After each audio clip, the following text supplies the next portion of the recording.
Bismillahirrahmanirrahim. Assalamualaikum warahmatullahi wabarakatuh. InsyaAllah pada hari ini kita akan sambung pelajaran kita yang ketujuh, iaitu yang bertajuk sabar. Masih lagi dalam bidang tasawuf. Semoga para pelajar sekalian diterangkan hati dan dilapangkan fikiran untuk menimba ilmu pada hari ini. Kita mulakan sesi pembelajaran kita pada hari ini dengan Bismillahirrahmanirrahim. Jom kita belajar. Baiklah, pada permulaannya kita akan mengetahui pengenalan sabar. Apa itu sabar? Pengenalannya, intronya. Kehidupan manusia di dunia ini tidak akan terlepas dari dua keadaan, iaitu nikmat dan musibah. Kita hidup kat dunia ni tidak mesti akan ada nikmat dan juga ada musibah. Ada benda-benda baik yang kita lalui dan juga ada benda buruk yang kita lalui. Begitu banyak nikmat yang diberi oleh Allah. Banyaklah nikmat Allah sebenarnya tak terhitung. Mula daripada kita buka mata pagi-pagi, bangun, solat subuh, macam-macam Allah bagi kita pinjam. Allah bagi kita udara untuk bernafas. Allah bagi kita nikmat mata, hidung, mulut, anggota badan yang lain. Untuk bergerak, jalan, duduk, makan dan sebagainya. Namun, terkadang datang musibah yang berupa kesusahan dan kesedihan. Tapi kadang-kadang Allah datangkan juga ujian untuk kita. Kesusahan dan juga kesedihan. Kucing kita mati ke, barang kita hilang ke. Itu adalah salah satu tanda musibah lah. Kedua-dua keadaan ini memerlukan kepada kesabaran. Bila kita susah dan kita sedih, kita perlukan kepada kesabaran dalam menerima dan menanganinya. Sebab nak selesaikan satu-satu masalah kena sabar, kan? Nak kena redha, kan? Kalau contoh kucing kita mati, kita boleh buat apa? Tak boleh buat apa-apa. Jadi kita cuma boleh terima. Terima dengan cara yang terbaik lah. Sabar, kan? Sabar merupakan kebahagiaan sebenar bagi orang mukmin. Bila kita sabar, insyaAllah kita akan dapat kebahagiaan yang sebenar. Kita sebagai orang yang beriman, bila kita ada sifat sabar, insyaAllah itu adalah kebahagiaan bagi kita yang akan memberi ketenangan dan ketenteraman dalam jiwa. Sabar tu akan melahirkan rasa tenang dalam hati kita, rasa tenteram dalam hati kita. Sebab bila kita tak sabar, bila kita tak redha Allah bagi kita ujian apa-apa, hati kita makin sakit, kan? Makin tak tenang. Berbanding kalau kita terima semuanya dengan berlapang dada, dengan hati yang terbuka, insyaAllah kita akan dapat ketenangan. Jadi apa-apa yang membuatkan kita kecewa tu, insyaAllah satu hari nanti Allah akan gantikan dengan kebahagiaan. Kita percayalah, insyaAllah. Kemudian kita tengok juga pengertian sabar. Pengertian sabar terbahagi kepada dua. Yang pertama dari segi bahasa, yang kedua dari segi istilah. Sabar dari segi bahasa berasal dari perkataan sabara. Sabara bahasa Arab lah, yang bermaksud, yang bererti menahan. Menahan apa? Menahan rasa dalam hati kita lah, perasaan-perasaan buruk tu, kan? Itu adalah erti dari segi bahasa lah. Kemudian dari segi istilah, erti sabar ialah menahan diri dalam menghadapi segala kesulitan. Tahan diri dalam menghadapi segala apa-apa yang susah bagi kita, kesedihan dan juga perkara yang tidak disukai. Menahan dirilah daripada buat benda-benda yang tak elok, marah ke, kan, baling barang ke, apa ke. Itu menahan dirilah. Maksudnya sabar dulu, kan. Ataupun lagi satu pengertian dari segi istilah juga, menahan diri daripada marah, berkeluh kesah dan sebagainya, serta melatih diri dalam ketaatan dan menjauhkan diri dari maksiat. Macam tadilah, tahan diri daripada marah, kan, sabar dulu, kan. Dan juga berkeluh kesah. Berkeluh kesah ni macam mengeluh lah, alah apa salah asyik aku je, tu keluh kesah lah. Dan sebagainya, sifat-sifat yang buruk, serta melatih diri. Dan juga secara tak langsung bila kita sabar, kita dapat latih diri kita untuk menjadi hamba yang taat. Allah tak suka aku macam ni, aku tak boleh macam ni. Itu menunjukkan kita cuba untuk menjadi seorang hamba yang taat dan menjauhkan diri dari maksiat. Dari apa-apa yang mendatangkan dosa lah. Marah ke, baling barang ke, tak kisahlah, tendang-tendang ke, kan. Itu adalah contoh-contoh benda yang tak patut buat bila dapat kesedihan ataupun kesusahan. Kemudian kita tengok pula dalil sabar dari Al-Quran. Dalil sabar daripada Al-Quran ada dua. Bukti daripada Al-Quran lah. Allah sendiri yang sebut pasal sabar ni. Yang diberi dalam buku hanya dua, tapi kita tengok atas tu. Menurut Imam Al-Ghazali, lebih 70 keterangan Al-Quran berkaitan sifat sabar. Menurut Imam Al-Ghazali, lebih daripada 7 sebenarnya ayat Al-Quran yang berkaitan dengan sifat sabar. Tapi cuma dua ni lah yang kita senaraikan dalam buku teks ni. Okey, yang pertama dari surah Al-Baqarah ayat 153. A'udzubillahi minasyaitonirrajim. Ya ayyuhalladzina amanu ista'inu bis-sabri was-salah. Innallaha ma'as-sabirin. Okey, maksudnya apa? Wahai orang-orang yang beriman, mintalah pertolongan dengan bersabar dan dengan mengerjakan sembahyang. Kerana sesungguhnya Allah menyertai orang yang sabar. Okey, maksudnya apa? Allah seru kepada orang-orang yang beriman. Kita sangka kita beriman kan? Okay, kalau kita betul-betul beriman, mintalah pertolongan dengan sabar. Okey, minta tolong Allah. Kita ada masalah apa-apa, sabar dulu. Okey, minta pertolongan Allah dengan sabar. Jangan marah-marah Allah ke siapa kan? Okey, dan dengan mengerjakan sembahyang. Okey, lepas tu kita solat, mintalah petunjuk daripada Allah. Doa banyak-banyak, insya-Allah. Lepas tu Allah akan bagi kita jalan keluar. Okey, kita sedih ke, kita apa ke, kita mengadu dengan Allah sahaja. Cukuplah dalam sujud tu, sujud lama-lama sikit kan, minta ke Allah, mengadu ke Allah. Lepas tu insya-Allah akan jadi tenang. Okey. Kerana sesungguhnya Allah menyertai orang yang sabar. Allah bersama-sama dengan orang yang sabar. Ingatlah bila kita rasa macam kita tak ada kawan, kita sorang-sorang kan. Sebenarnya Allah ada dengan kita. Okey, ayat ni untuk pujuk kita lah sebenarnya kan. Okey, yang kedua. A'udzubillahi minasyaitonirrajim. Innama yuwaffas sabiruna ajrahum bighairi hisab. Okey, surah Az-Zumar ayat 10. Maksudnya, sesungguhnya orang-orang yang bersabarlah sahaja yang akan disempurnakan pahala mereka dengan tidak terkira. Maksudnya besar sangat pahala orang yang sabar ni. Orang-orang yang bersabar sahaja yang akan disempurnakan pahala mereka dengan tidak terkira. Pahala orang yang sabar ni tak terkira banyaknya. Okey, dia punya pahala tu kan. Kalau kita tahulah betapa besarnya pahala yang Allah akan bagi kat kita, disebabkan kita sabar je, okay, kita akan jadi orang yang paling sabar dalam dunia ni, betul tak? Okay. Cukuplah kita tahu bahawasanya orang yang sabar ni pahala dia banyak. Okey, jadi ingat nanti lepas ni kalau kita ditimpa apa-apa kan, kita tak suka benda tu, tapi ingat Allah suka orang yang sabar. Okey, jadi selagi boleh kita cubalah untuk bersabar kan. Okey, itu adalah dalil daripada Al-Quran. Okey, kita tengok dalil daripada hadis. Okey, dalil sabar daripada hadis. Okey, ada dua seperti yang disenaraikan dalam buku teks. Okay, yang pertama hadis daripada Abu Sa'id Al-Khudri radhiyallahu anhu telah meriwayatkan, telah bersabda Rasulullah sallallahu alaihi wasallam, "Wa man yatasabbar yusabbiruhu Allah wa ma utiya ahadun ata'an khairan wa awsa'a minas sabri." Riwayat Imam Al-Bukhari dan Imam Muslim. Artinya, dan sesiapa yang berusaha untuk menjadi sabar, maka Allah Subhanahu wa taala akan menjadikannya seorang yang sabar. Dan tidak diberikan seseorang itu pemberian yang lebih baik lagi luas, melainkan kesabaran. Okey, hadis ni ada sambungan dia lah sebelum tu, tapi ini kita ambil yang belakang lah berkaitan dengan kesabaran. Okey, dan sesiapa yang berusaha untuk menjadi sabar, siapa-siapa yang nak berusaha cuba untuk menjadi sabar, maka Allah akan menjadikannya seorang yang sabar. Allah akan jadikan kita seorang yang sabar. Dan tidak diberikan seseorang itu pemberian yang lebih baik lagi luas. Okey, dan tidak ada pemberian yang lebih baik, okey, anugerah yang lebih baik dan lagi luas, melainkan kesabaran. Okay, kesabaran ni adalah salah satu nikmat lah.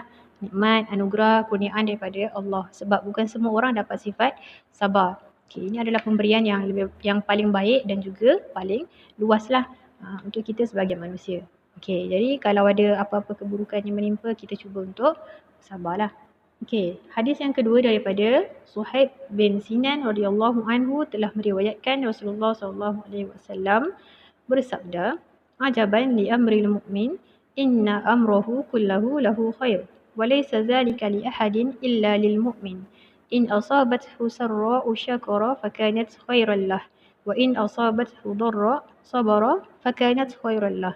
Riwayat Imam Muslim. Okey, hadis ni bermaksud sangat menakjubkan semua urusan orang yang beriman. Sesungguhnya segala urusannya itu sangat baik baginya dan hal itu tidak dimiliki oleh seorang pun kecuali pada orang yang beriman.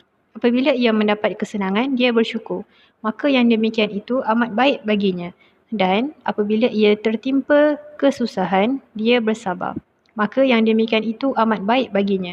Okey, sangat menakjubkan semua urusan orang yang beriman lah. Okey, sangat ajaib lah. Kalau kita biasa cakap kan, magic. Okey, ajaib. Okey, sangat ajaib semua urusan orang yang beriman. Okey, semua perkara-perkara yang berlaku dalam kehidupan orang yang beriman. Sesungguhnya segala urusannya itu sangat baik baginya. Apa-apa perkara yang berlaku dalam hidupnya baik baginya, dan hal itu tidak dimiliki oleh seorang pun. Okey, tapi hal itu bukan semua orang dapat kecuali pada orang yang beriman sahaja. Okey, apabila ia mendapat kesenangan, dia bersyukur. Bila rasa senang, rasa gembira, kita akan rasa bersyukur. Maka yang demikian itu amat baik baginya. Okey, baguslah. Sifat itu baiklah, bagus. Dan apabila ia tertimpa kesusahan, dia bersabar. Okey, bila senang dia syukur, bila susah dia bersabar. Maka yang demikian itu amat baik baginya. Itu pun sifat yang baik bagi seorang hamba yang beriman. Okey, ini hadis tentang sabar lah. Okey, dua-dua ni hadis tentang sabar. Okey, kelebihan sifat sabar. Okey, kemudian kita tengok pula fadilat sabar. Okey, dalam buku banyak kan, banyak muka surat lah sebab dia sekali dengan dalil. Okey, dalam slide ni, dalam video ni Ustazah cuma bagi isi penting. Okey, dalilnya Ustazah akan bacakan saja. Okey, awak boleh rujuk buku teks masing-masing lah. Boleh buka buku teks, okey, sambil tengok, fahamkan. Okey, sambil menonton pembelajaran pada hari ni. Okey, fadilat sabar yang pertama.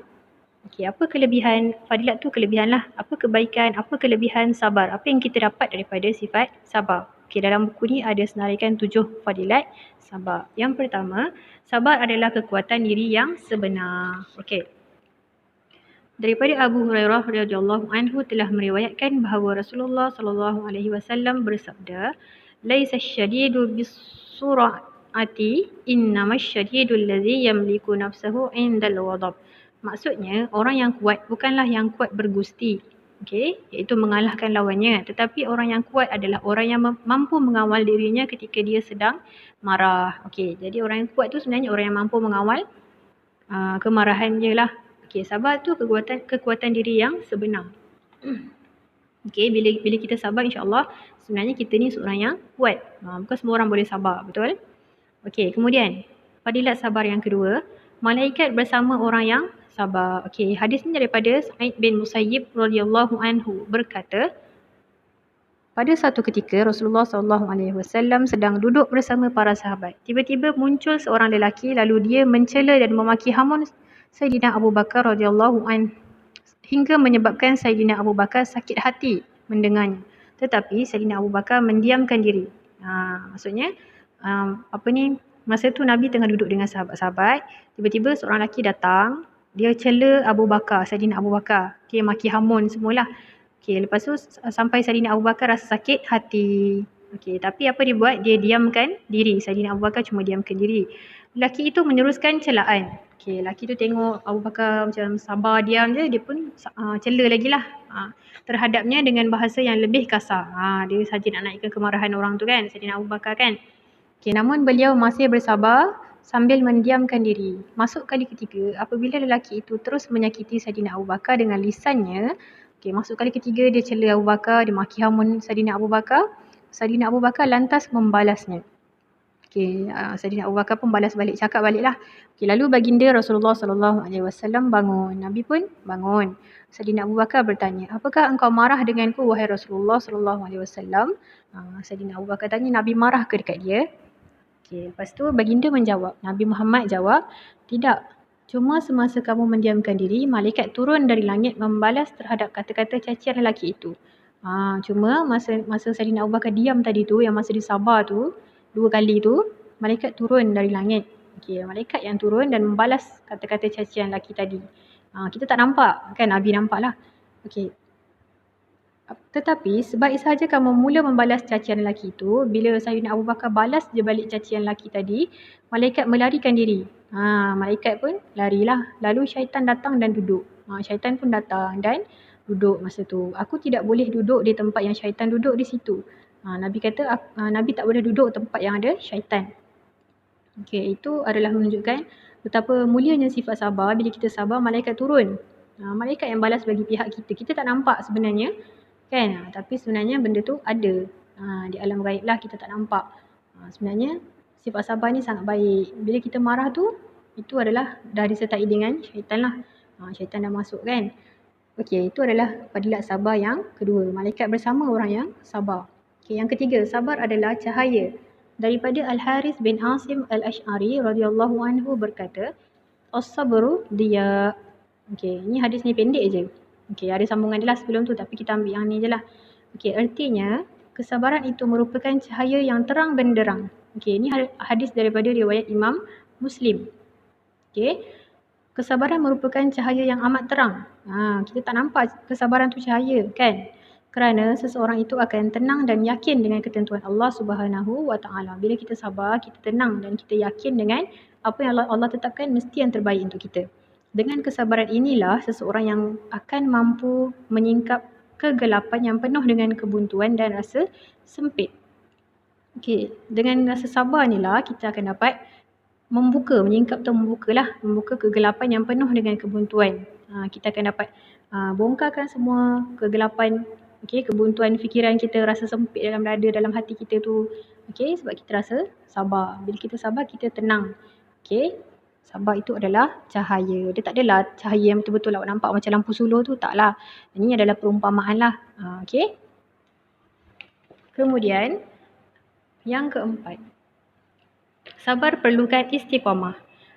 Istiqamah tu apa? Istiqamah tu adalah perkara yang dilakukan secara berterusan. Kesabaran merupakan sesuatu yang perlu diusahakan dan dilatih secara berterusan. Sabar ni bukannya sehari je dapat terus kan. Hari ni aku nak sabar. Sampai bila sabar? Tak. Dia kena berlatih, kena sentiasa berusaha untuk jadi orang yang sabar. Bukan senang nak jadi orang yang sabar kan. Maka tidak hairanlah Allah Subhanahu Wa Taala akan menggantikan usaha dan kesabaran itu dengan pertolongannya. Maka tak peliklah sebab nanti Allah akan gantikan kita punya kesabaran tu dengan pertolongan Allah. Kita tak tahu bila pertolongan Allah tu sampai, tapi kita yakin je Allah akan tolong kita satu hari nanti. Hadis dalilnya daripada Al-Quran surah Fussilat ayat 30. A'udzubillahi minasyaitonirrajim. Innal ladzina qalu rabbuna Allah tsumma istaqamu tatanazzalu 'alaihimul malaikatu alla takhafu wa la tahzanu wa abshiru bil jannati allati kuntum tu'adun. Maksudnya sesungguhnya orang-orang yang menegaskan keyakinannya dengan berkata Tuhan kami ialah Allah. Kemudian mereka tetap teguh di atas jalan yang betul, akan turunlah malaikat kepada mereka dari semasa ke semasa dengan memberi ilham.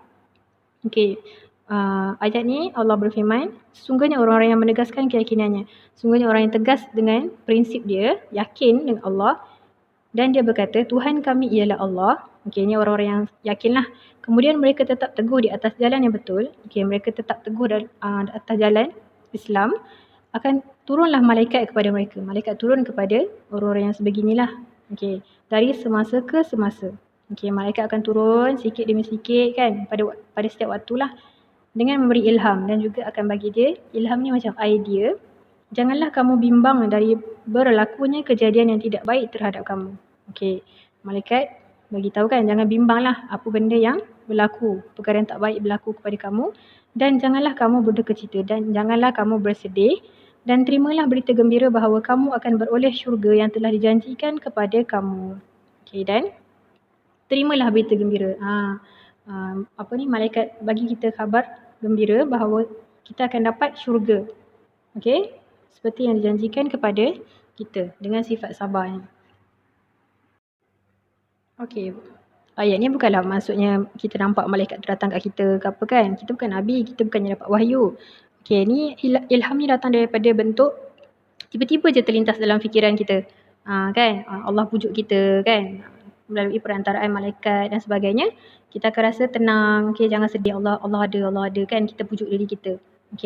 Dan kita akan dapat berita gembira bahawa kita akan beroleh syurga. Bila kita sabar, insya-Allah kita dapat syurga ganjarannya. Sebagai ganjaran. Itu adalah fadilat sabar yang keempat. Kemudian yang kelima, fadilat sabar. Sabar adalah kurniaan Allah yang besar. Kurniaanlah satu bentuk nikmat yang Allah bagi. Abu Sa'id Al-Khudri radhiyallahu anhu meriwayatkan Nabi Muhammad sallallahu alaihi wasallam bersabda, "Wa ma utiya ahadun ata'an khairan wa awsa'a minas sabri." Ni tadi dah ada kan? Riwayat Imam Al-Bukhari dan Imam Muslim. Artinya, dan tidaklah seseorang itu diberi sesuatu yang lebih baik lagi luas melainkan kesabaran. Jadi tak ada anugerah yang lebih bernilai yang lebih besar daripada kesabaran sebenarnya. Bukan semua orang bukan mudah dapat kesabaran ni. Kemudian yang keenam, fadilat sabar. Sabar sebagai tanda bahawa orang yang beriman dan mendapat kebaikan. Okey, sabar ni sebagai tanda orang yang beriman lah. Bukan semua orang dapat sifat sabar ni kan. Okey, bila kita ada sifat sabar, insya-Allah kita ni seorang yang beriman lah. Okey, sebagai tanda orang yang beriman dan mendapat kebaikan. Okey. Hadis daripada Suhaib bin Sinan radhiyallahu anhu telah meriwayatkan Rasulullah sallallahu alaihi wasallam bersabda. Okey, ni ada dalam dalil sabar tadi. Okey, artinya sangat menakjubkan semua urusan orang yang beriman, sesungguhnya segala urusannya itu sangat baik baginya dan hal itu tidak dimiliki oleh seseorang pun kecuali pada orang yang beriman. Apabila ia mendapat kesenangan, dia bersyukur, maka yang demikian itu amat baik baginya, dan apabila ia tertimpa kesusahan, dia bersabar, maka yang demikian itu amat baik baginya. Riwayat Imam Muslim. Okey, macam tadilah, sabar ni sebagai tanda orang yang beriman. Okey, membuktikan bahawasanya kita seorang yang beriman dan juga kita mendapat kebaikan, insya-Allah. Okey, itu adalah fadilat sabar yang ke-6. Okey, sekarang kita tengok fadilat sabar yang terakhir, yang ke-7. Sabar sebagai jalan ke syurga. Daripada Anas bin Malik radhiyallahu anhu berkata bahawa aku mendengar. Okey, Anas bin Malik lah aku tu kan. Aku mendengar Rasulullah SAW bersabda. Didengar Nabi cakap, yang mana maksudnya, sesungguhnya Allah Subhanahu Wa Taala berfirman, apabila aku menguji hamba-Ku dengan kedua matanya buta mata, kemudian dia bersabar, maka aku gantikan syurga baginya. Riwayat Imam Al-Bukhari. Okey, hadis daripada Anas bin Malik, dia dengar Nabi cakap, Nabi bersabda, okey, sesungguhnya Allah berfirman. Okey, sesungguhnya Allah dah sebutlah, apabila aku menguji hamba-Ku, apabila Allah uji hamba dia dengan kedua matanya buta, okey, bila mana Allah ambil kedua-dua mata jadi buta, kemudian dia bersabar. Tapi orang yang diambil matanya tu bersabar, maka aku gantikan syurga baginya. Allah gantikan kedua biji mata tu dengan syurga. Betapa besarnya nilai sabar tu, kan? Allah ambil sikit je tapi Allah ganti tu dengan sebesar-besar kurniaan. Okey, itu adalah sabar sebagai jalan ke syurga. Salah satu jalan ke syurga adalah dengan sifat sabar. Okey, itu adalah tentang fadilat sabar. Okey, untuk hari ini setakat itu sahaja pembelajaran kita tentang pengertian sabar, dalil sabar dan juga fadilat sabar. Okey, insya-Allah pada minggu depan kita akan sambung hakikat sabar dan juga kisah tentang kesabaran Rasulullah sallallahu alaihi wasallam. Sekian, itu sahaja daripada Ustazah. Terima kasih. Assalamualaikum warahmatullahi wabarakatuh.